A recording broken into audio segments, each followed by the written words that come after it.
Welcome back to the channel, and today in Trailmakers, I want to experiment with seeing if it's possible to convert power couplers into wheels, and that is inspired by this creation right here, which I looked at in the workshop video where I was seeing what the workshop has been doing with power couplers. And this is like, these aren't wheels, but this is like a landing gear, and as you can see, the power couplers can get bent in different directions. So this kind of got me thinking, like when I first saw this, I was like, almost like, too bad these things don't rotate and you could just drive on them like wheels. But now I just want to kind of see, why not try that? So I think it'll be a fun experiment. It's probably not gonna become like a super successful one just by how I'm looking at how the power couplers bend, but let's see what kind of systems we can come up with for trying to convert the power couplers into wheels and see if any of them work nearly as good as just a regular old wheel. So it looked like with those power couplers in particular on that creation by Dan McSharp was there were two linked together, and then they had a steering hinge on either side that was pointing them down. But then, the weird thing is that you actually have to compress the system then to actually bend them into a wheel shape. How is this going to work? This is not going to be easy. Yeah, this is, I should have thought this through a little bit more before I started this video because I don't actually have a real plan on how this is supposed to work. I just thought I'm going to bend them and they're going to become circular. But that process is way more complicated. It's just not as straightforward as I was expecting. I'm just gonna start messing around and we'll see what happens. All right, time to just like mess around. Oh, I need something to be solid on the other side too, but it's time to just mess around a little bit. So we got to these, and if I steer, you can see they definitely bend. Let's change the degrees. Now the problem is these don't really like stretch that much. Let's just go 60. Actually, just go maximum 90 degrees. Okay, whoa. Hold on. Okay, well, I know how to make it glitch out. All right, so this is what happens. Oh my goodness. Okay, so now what we need here is we need to bring the attachment point in. Okay, so now if I compress without, oh, interesting. I'm compressing without bending, but now if I bend, oh, look at that. That actually looks pretty good. Wow, it gets so small. I'm actually really surprised at how much it compresses way better when it's bent. Now if I try to straighten out, whoa. Oh man, this is interesting. What? This is so weird. Ah! So that's kind of like what I'm imagining. Like we got to do like that. And see, look, that's like a nice, it's not very stable. There has to be like a good point or something. I don't know. Something's wrong right now, but that's like a nice 180 degree curve. So then if we just have another one of those, watch this. I'm just going to duplicate these, move this over here, and then reverse the controls. And now you ready? We compress a little bit. Look at that. But wait a minute.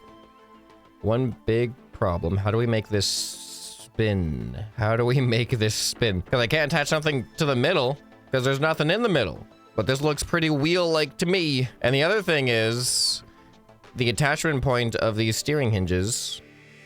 There's going to be a block sticking out from there. So it's not really even like the power couplers aren't going to be the thing in contact when it gets to the attachment point. How do we do this? This is not going to be easy. This looks so good though, doesn't it? That looks like a perfect circle. All right, so I need to make this an attachable piece to a vehicle and also able to have it rotate. Now, there's also another problem with this is that the power couplers don't actually have real collisions. The collisions would be the intersection point between the power couplers. Look, it's double Dutch jump rope.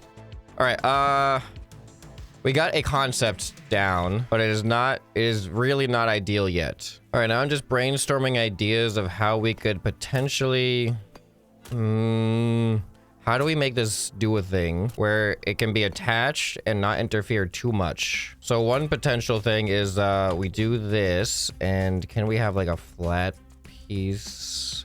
Not really. Like a shield block would be nice, but the shield block will only cover 2 unless I have like a larger shield block that's gonna be too big. A flat connector will only do 2 as well.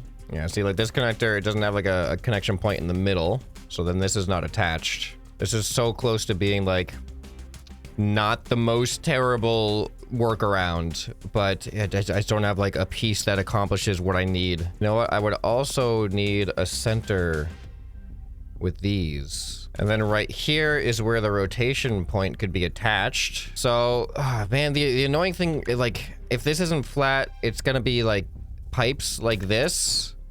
And what's really bad about this is also going to be like the edge of the wheel sticking out past the power couplers.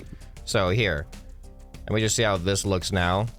So if I turn this into a wheel, we do compression and, oh, this is working very strangely.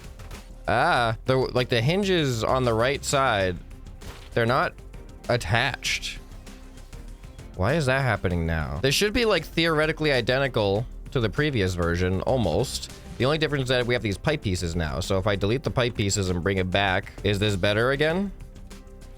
No, what? Those aren't attached? This is weird. The only thing I've changed between this version and the last version is I've deleted the wall on the right-hand side and replaced it with these 3 pipes. It's still like an attachment point that moves in. So I don't know why suddenly these would no longer be like solid connections. Oh, there we go. I fixed it by converting the other end in the pipes too. See? Like this is close to what I want. Almost. But if you follow the power coupling around, you have the issue of the pipes that are hanging off.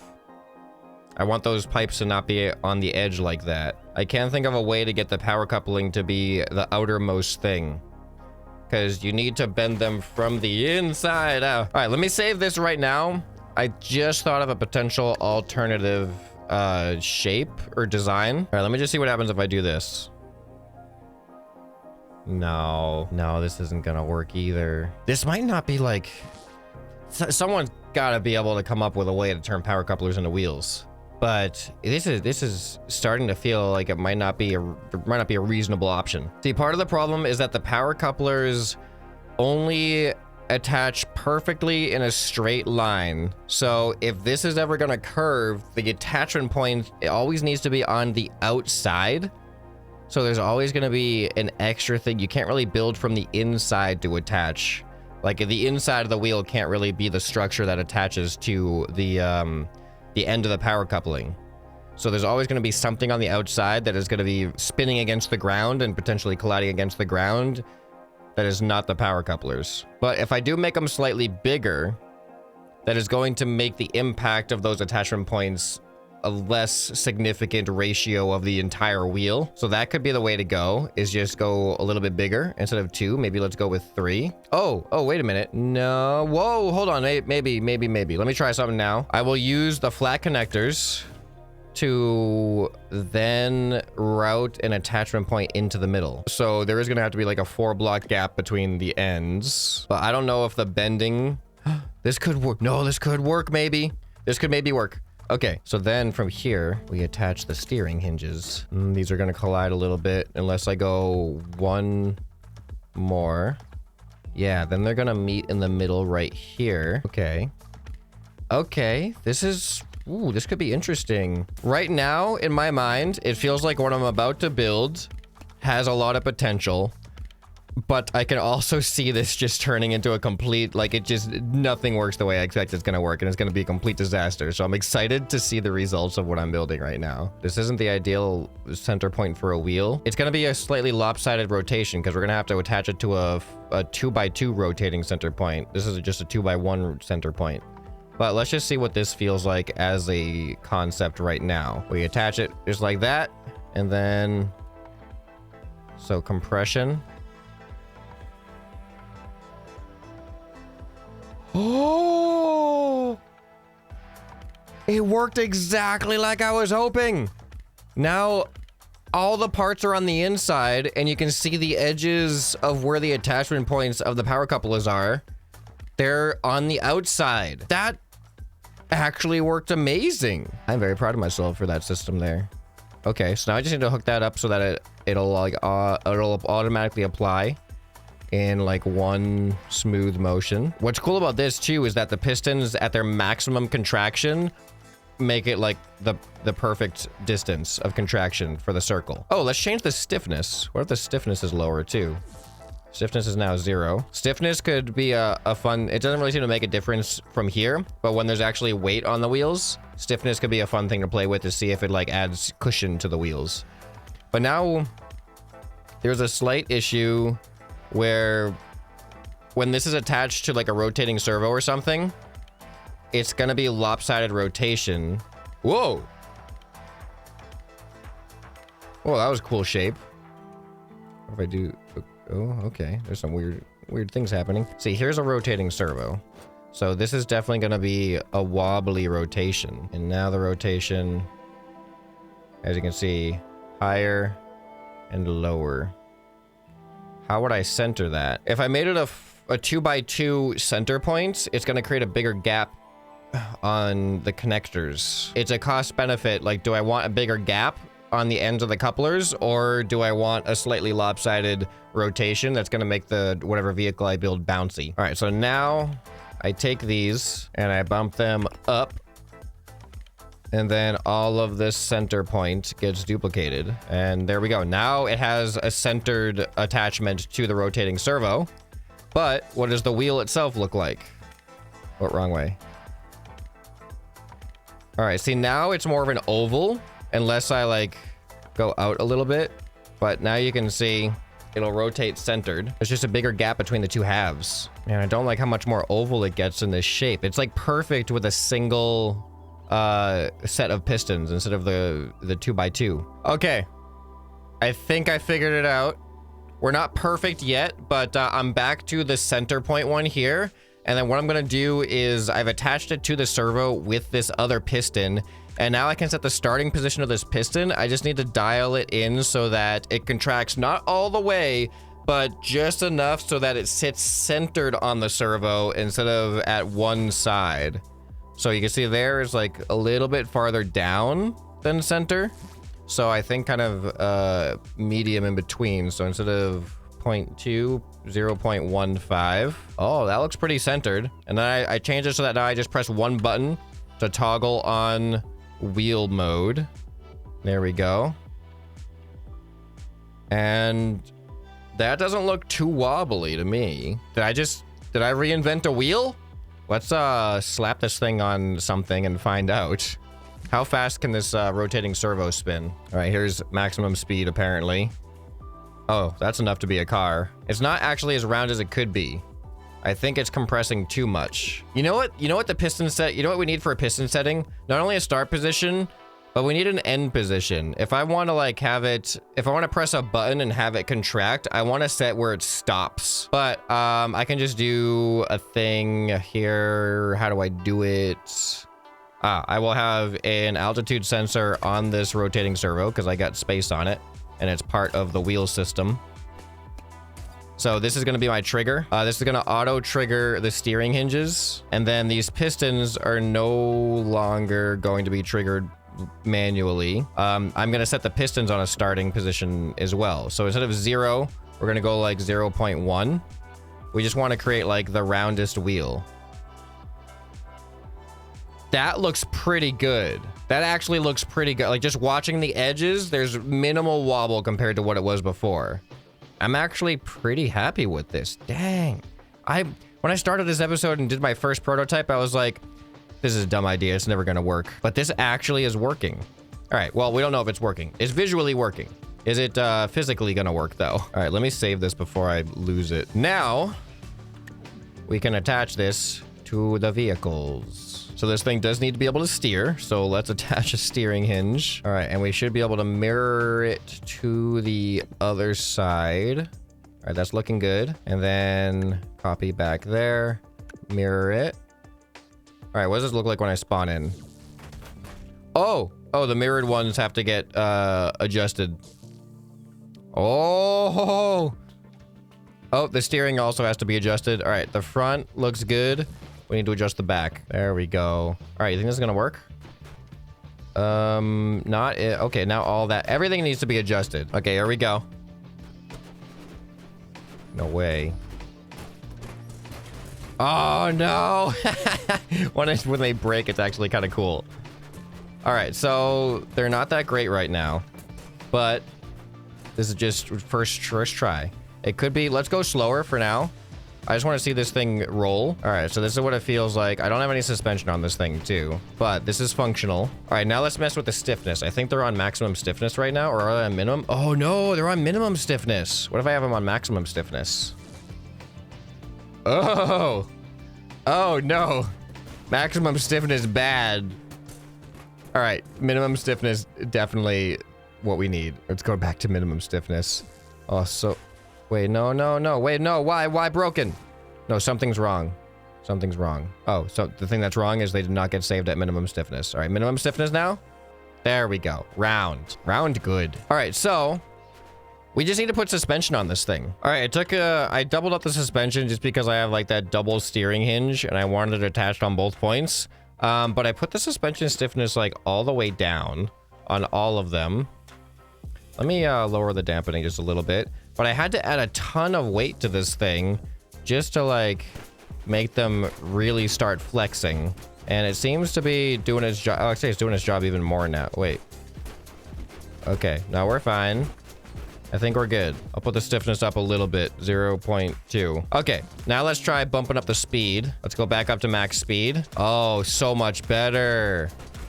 Oh, this is actually really good. Okay, this is decent. I'm actually genuinely surprised at how stable this is. Like, I wish I could go a little bit faster, maybe with helicopter servos. Here, I got a prototype here. I'm gonna save this. Let's swap these out for helicopter servos. They're gonna be a little bit more of an inconvenient attachment. Okay, helicopter servos feel way more like real wheel engines because they have a bit of an acceleration rather than like just a raw power output that instantly goes to full speed. These things have a bit of an acceleration, but let's turn up the speed a little bit. Yeah, and they have a higher top speed, I believe. Do they have a higher top speed? We were going like 24 miles per hour before. Now we're going a whopping 27. Look at that. Uh-oh, we broke something. What did we break?